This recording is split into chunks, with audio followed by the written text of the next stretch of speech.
professores, funcionários e demais pessoas que nos acompanham neste culto. Culto em que lembramos e celebramos a Reforma. Iniciamos este culto no nome do Deus que é Pai, Filho e Espírito Santo. Amém. Saúdo a cada um e cada uma, com o lema previsto para o dia 31, Dia da Reforma, que se encontra na segunda carta de Paulo aos Coríntios, capítulo 12, versículo 9, que passo a ler. Então ele me disse: a minha graça te basta, porque o poder se aperfeiçoa na fraqueza. De boa vontade, pois, mais me gloriarei nas fraquezas, para que sobre mim repouse o poder de Cristo. Nos versículos anteriores a esse texto, Paulo escreve a respeito de revelações, de visões que recebeu. Por outro lado, ele também fala que recebeu um espinho na carne, o qual chama de mensageiro de Satanás. Não sabemos ao certo o que viria a ser esse espinho. Poderia ser uma doença ou qualquer outra fraqueza. No entanto, apesar dessas hipóteses, o que sabemos de fato é que até mesmo por meio desse espinho, Deus agiu na vida de Paulo. O apóstolo Paulo recebeu o espinho na carne para não se exaltar, para não se encher de soberba a respeito das revelações que lhe foram concedidas, para não se colocar como uma pessoa mais importante ou especial por ter recebido essas visões. E ao agir dessa maneira, Paulo se contrapôs aos falsos apóstolos, que tinham a tendência de se orgulhar de aparentes revelações. Paulo ainda escreve que por 3 vezes orou para que Deus tirasse esse espinho. Porém, Deus não o tirou.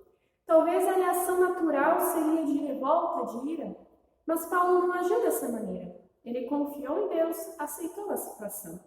Ele afirma que o próprio Jesus lhe disse: a minha graça te basta, porque o poder se aperfeiçoa na fraqueza. Ele percebeu que o espinho, pelo qual orara, era motivo de gloriar-se. Ele sabia em que meio às dificuldades e às fraquezas, somente precisava da graça de Deus e mais nada. A graça, isto é, a misericórdia de Deus, lhe bastava. Graça que em sua expressão máxima é a morte de Cristo na cruz, em favor de todos os pecadores, e que traz salvação a todo que nele crê. Pois, por suas próprias forças, o ser humano jamais conseguiria se salvar. Salvação que é dádiva é graça de Deus ao pecador. Essa também é a mensagem da Reforma, pela qual precisamos ser continuamente lembrados. Normalmente, nossas fraquezas nos causam vergonha, queremos escondê-la a todo custo. Por outro lado, não possuímos nenhuma dificuldade em deixar transparecer nossas capacidades, o que nós fazemos e somos bons. Mas não foi o que Paulo fez. Para ele, seu espinho na carne e sua fraqueza não era motivo de vergonha, mas de orgulho. Pois até mesmo e especialmente por meio dessa fraqueza é que Deus agia. Ao ver suas fraquezas, Paulo percebia que por suas próprias forças não conseguiria nada. Tudo era agir poderoso de Deus, era a graça de Deus atuante na vida de Paulo.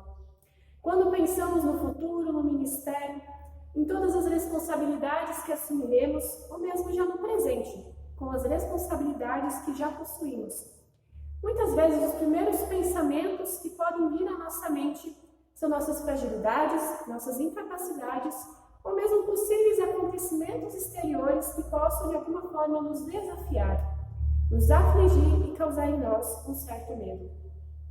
Mas o que nos consola é que Deus age em nós, criaturas pequenas, frágeis e pecadoras, e Ele age especialmente no que queremos esconder, no que nos causa vergonha. Ele age especialmente em nossas fraquezas, nas aflições que passamos. Nesse dia, também não poderia deixar de citar Lutero.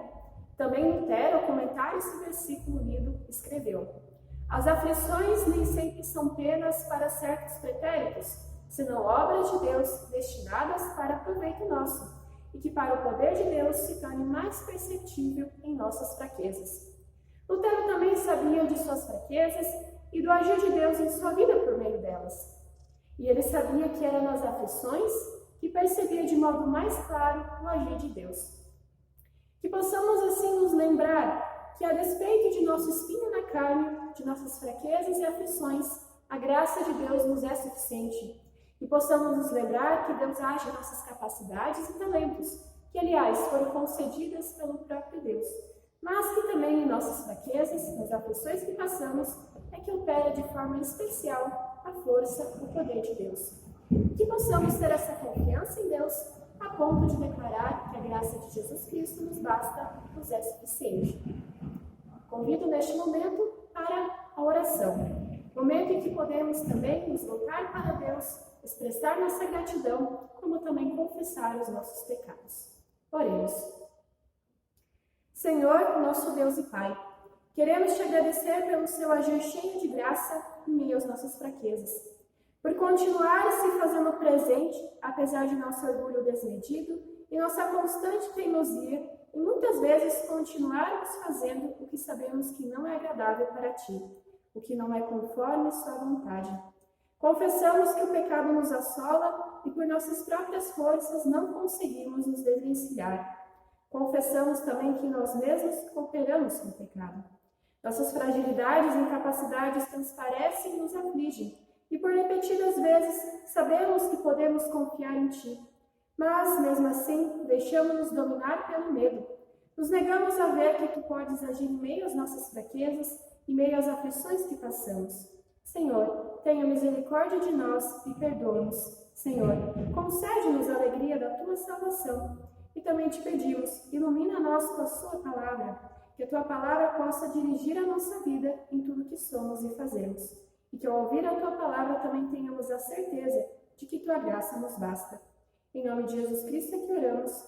Amém. Convido que neste momento cantemos o hino Castelo Forte.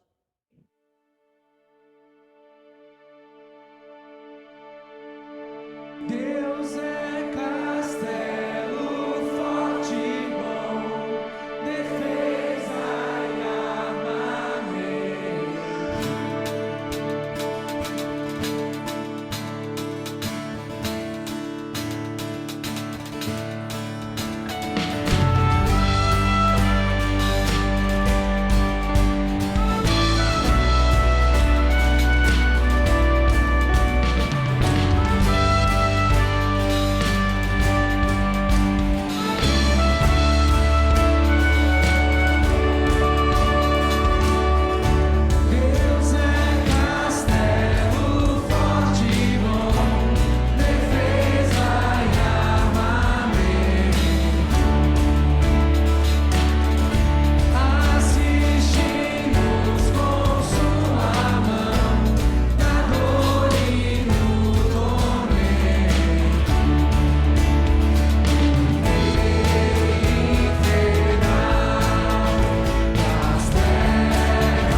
Quero saudar vocês, comunidade acadêmica da FLT, também aqueles que porventura nos assistem pelo canal do YouTube da FLT.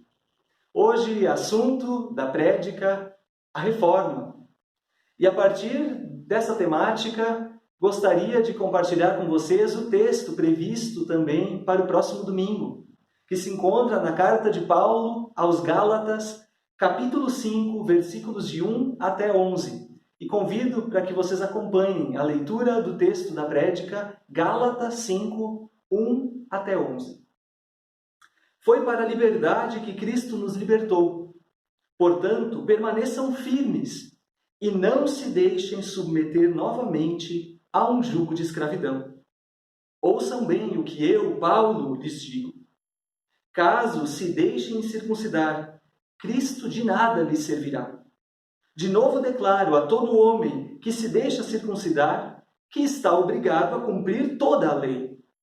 Vocês que procuram ser justificados pela lei, separaram-se de Cristo, caíram da graça, pois é mediante o Espírito que nós aguardamos pela fé a justiça, que é a nossa esperança. Porque em Cristo Jesus, nem circuncisão nem incircuncisão tem efeito algum, mas sim a fé que atua pelo amor. Vocês corriam bem. Quem os impediu de continuar obedecendo à verdade?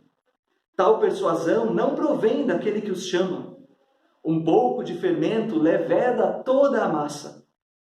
Estou convencido no Senhor de que vocês não pensarão de nenhum outro modo.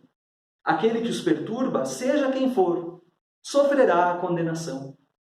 Irmãos, se ainda estou pregando a circuncisão, por que continuo sendo perseguido? Neste caso, o escândalo da cruz foi removido. Escravidão e liberdade são tematizados nesses versículos.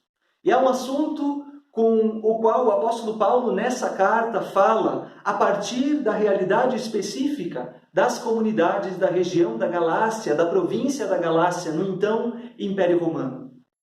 E como problema central, como desafio que se apresentava àquelas comunidades, Paulo enfrentava a tradição judaizante, judeus e gentios em uma só comunidade, judeus e aqueles que não eram judeus, e que nem mesmo conheciam, muitas vezes, as tradições do povo judeu. Paulo, então, tematiza a questão da circuncisão como esta marca dos judeus, como sinal da entrada no povo da aliança, ritual esse, cujo relato de instituição nós podemos ler lá em Gênesis 17, no início da nossa Bíblia. Paulo reage na carta aos Gálatas de forma muito enfática contra essa imposição de um grupo legalista dentro da comunidade, de um grupo judaizante, se quisermos assim dizer. Aos seus novos irmãos da comunidade que não eram judeus, esses judaizantes queriam impor o ritual da circuncisão. Segundo o apóstolo, um retorno a tal modalidade, a tal pensamento de um ingresso, de uso da imposição do ritual da circuncisão como um carimbo para a entrada na comunidade, como uma espécie de moeda de troca para a entrada para um relacionamento com Deus, significaria o abandono do próprio Deus, daquele que os havia chamado pela graça de Cristo para uma nova vida, conforme nós lemos lá em Gálatas 1, versículo 6. Os propagadores de tal ideia, de tal doutrina, diz Paulo, deveriam ser amaldiçoados.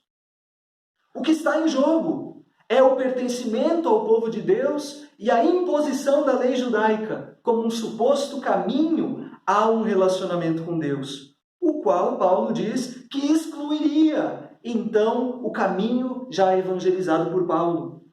Nós lemos os versículos 2 a 4. Ouçam bem o que eu, Paulo, lhes digo.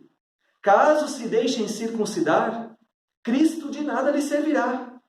De novo declaro a todo homem que se deixa circuncidar, que está obrigado a cumprir toda a lei. Vocês que procuram ser justificados pela lei, separaram-se de Cristo, caíram da graça. E no versículo 11, no final do nosso texto, da prédica de hoje, ainda nos é dito que esse tipo de pregação removeria o escândalo da cruz. A carta aos Gálatas, ela foi a carta preferida também do reformador Martinho Lutero. Quando ele, a partir do conteúdo da carta, combateu as questões que giravam em torno das indulgências na igreja de sua época, quando ele defendeu a salvação das pessoas por graça e fé, não por méritos recebidos por práticas das boas obras, é claro que o que ele fez, interpretando, atualizando e aplicando o conteúdo da carta a si mesmo, claro que foi uma espécie de domesticação dessa mensagem. Ele observou essa carta e aquilo que nela está escrito frente à sua experiência pessoal de pavor diante de um Deus irado, de um Deus punitivo. Não somente a sua situação pessoal foi encarada a partir da leitura da Bíblia, mas também a própria política eclesiástica das indulgências em seu tempo. O caminho pelo qual a igreja estava seguindo. Claro que Lutero domesticou o conteúdo, pois ele não combatia grupos judaizantes, incentivadores do ritual da circuncisão, desse ritual judaico. O problema da igreja do tempo de Lutero era outro. Mas no cerne do problema estava a troca de um evangelho por outro. A possibilidade, a chave de acesso a um relacionamento com Deus por meio de qualquer outra coisa que esteja dentro das possibilidades do ser humano. E falando em possibilidades humanas, é muito importante dizer que, segundo a compreensão bíblica, o ser humano não é um ser livre. Isso não está dentro das possibilidades humanas, o ser livre. E para falar de liberdade ou de escravidão humana, nós precisamos falar disso um pouco, certo? É aquilo que também aparece no início do texto bíblico de hoje. Porque alguém pode ler esse texto e muito rapidamente reagir, dando de ombros e dizendo: mas quem disse que eu não sou livre? Ou seja, visões sobre o ser humano, da sua saga neste mundo, podem ser muito diferentes. E por isso é importante verificar a partir de qual pressuposto que o apóstolo Paulo fala do ser humano como um ser aprisionado, que é chamado a partir do Evangelho de Jesus, então sim, para a liberdade. E esse é o primeiro aspecto sobre o qual eu quero falar mais. O segundo aspecto sobre o qual eu quero falar a partir do texto lido é que quando nós falamos em liberdade, e o primeiro verso do texto fala que os cristãos foram chamados à liberdade, nós precisamos pensar em que perspectiva também esse amplo conceito, que na verdade é um conceito social, liberdade, está sendo encarado por Paulo. Liberdade do que, afinal? Liberdade para quê, afinal? Se Lutero, como disse, talvez domesticou a mensagem de Paulo, trazendo-a para a realidade específica dos seus dilemas pessoais e da igreja da sua época, eu vejo que não errou o ponto, mas interpretou e aplicou o texto para o seu tempo, acertando o ponto nevrálgico.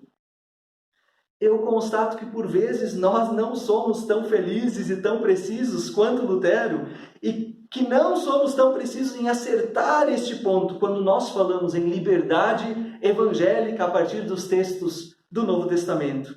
Utilizamos, então, muito rapidamente, ideias de liberdade, não dentro da perspectiva a partir da qual o apóstolo Paulo entendia e discutia a questão.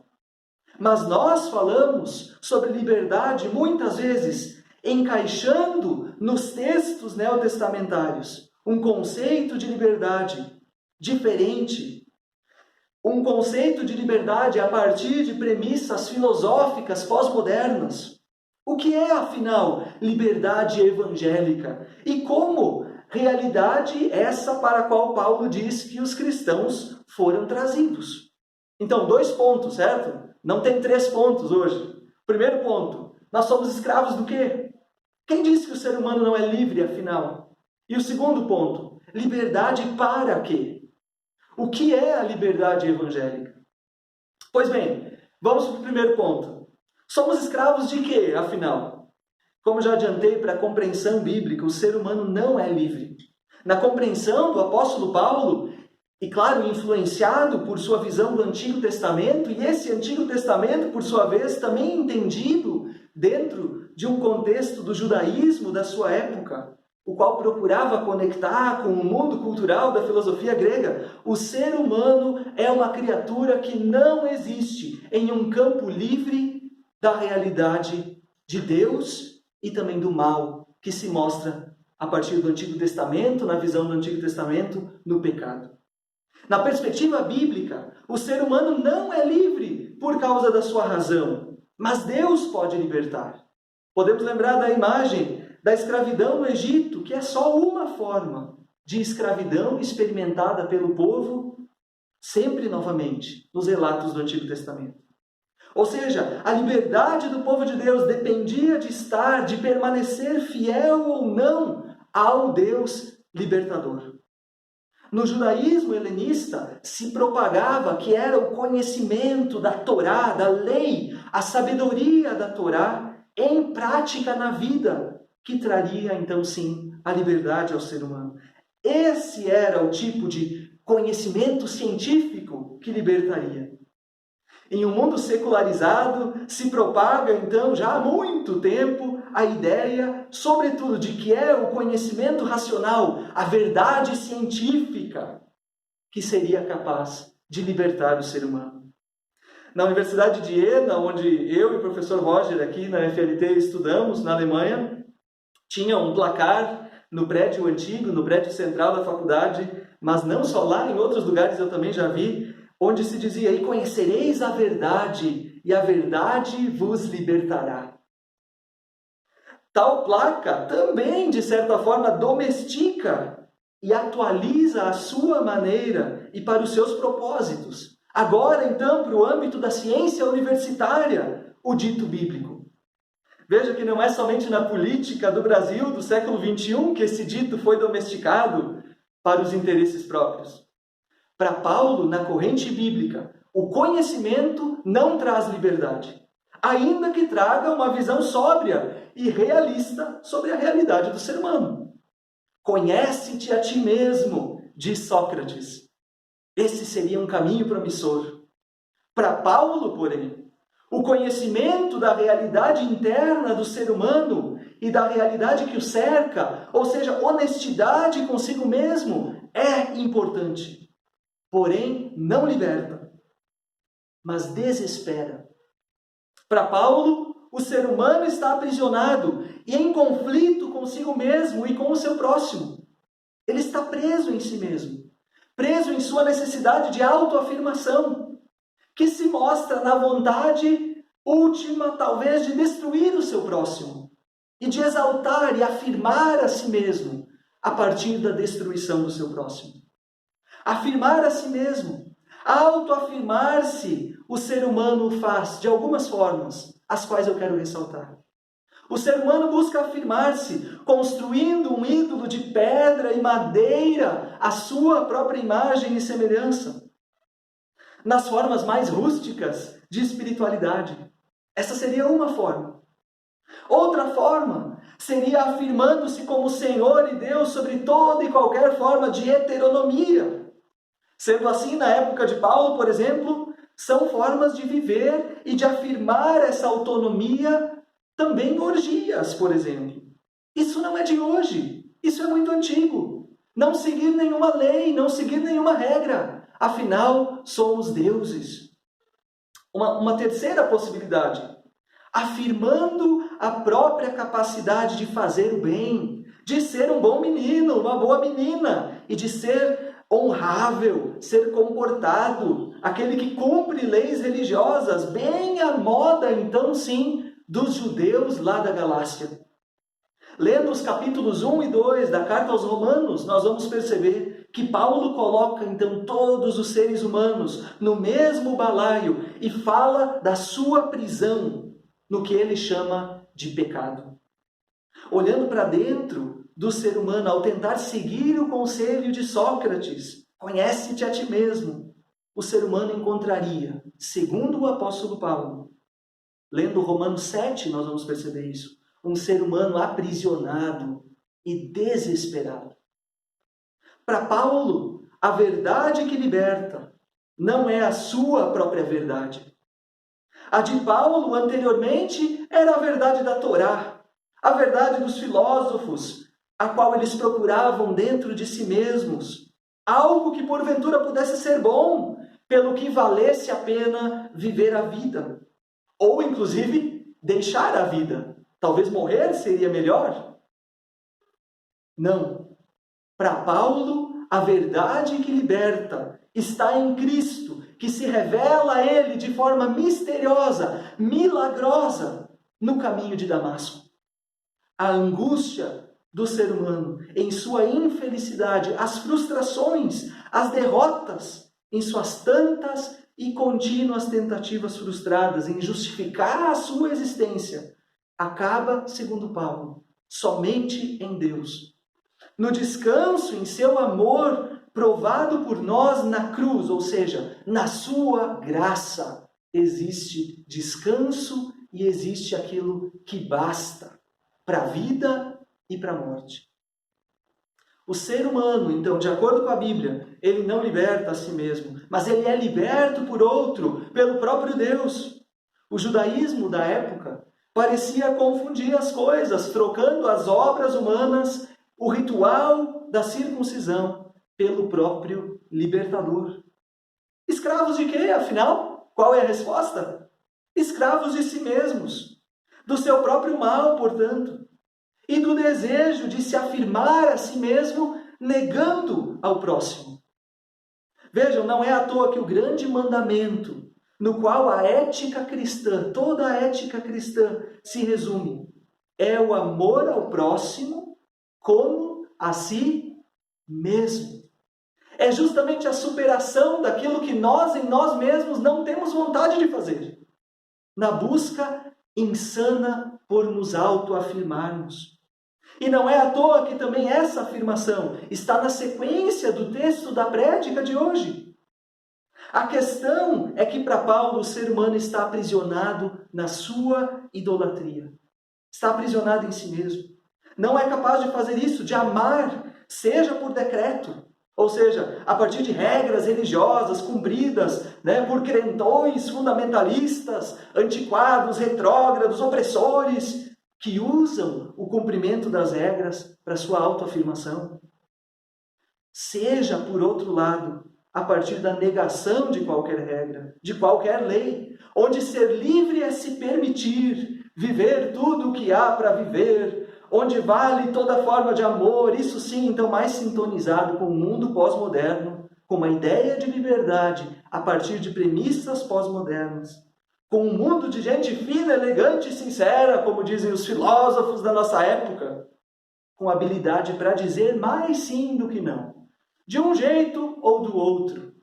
A busca pelo cumprimento de regras, a fuga total de qualquer regra possível. E a proposta de Paulo é que os Gálatas não se submetam novamente a um jugo de escravidão, que saindo da escravidão queiram voltar atrás. Vejam o que ele escreve em Gálatas 4, 8 e 9.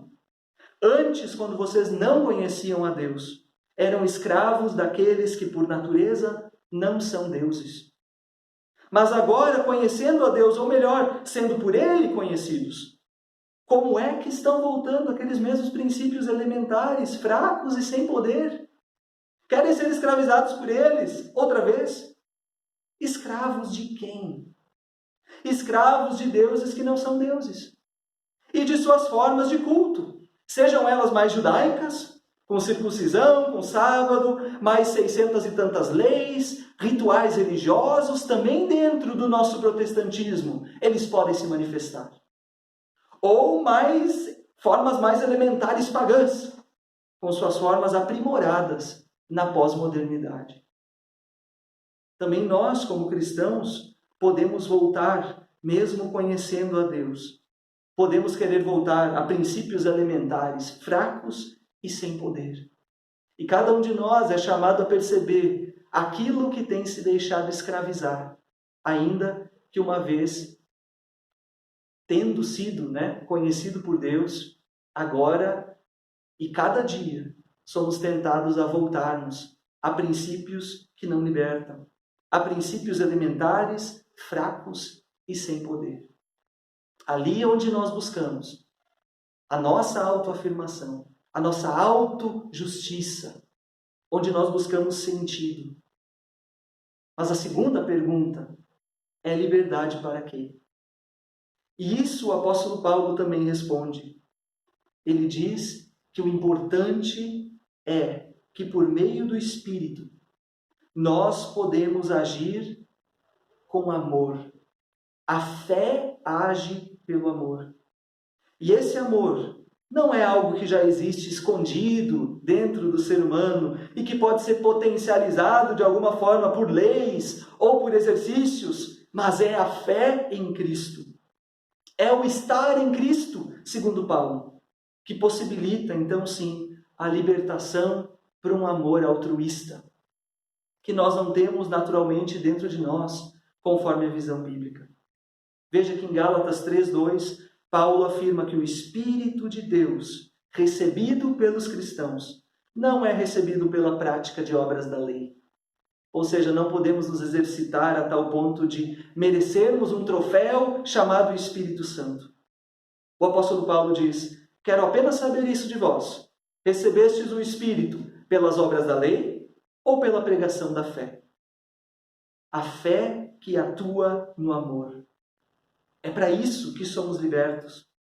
Fé é discipulado e a liberdade para a qual os cristãos são libertos é a liberdade de depender de si mesmo para a dependência de Deus.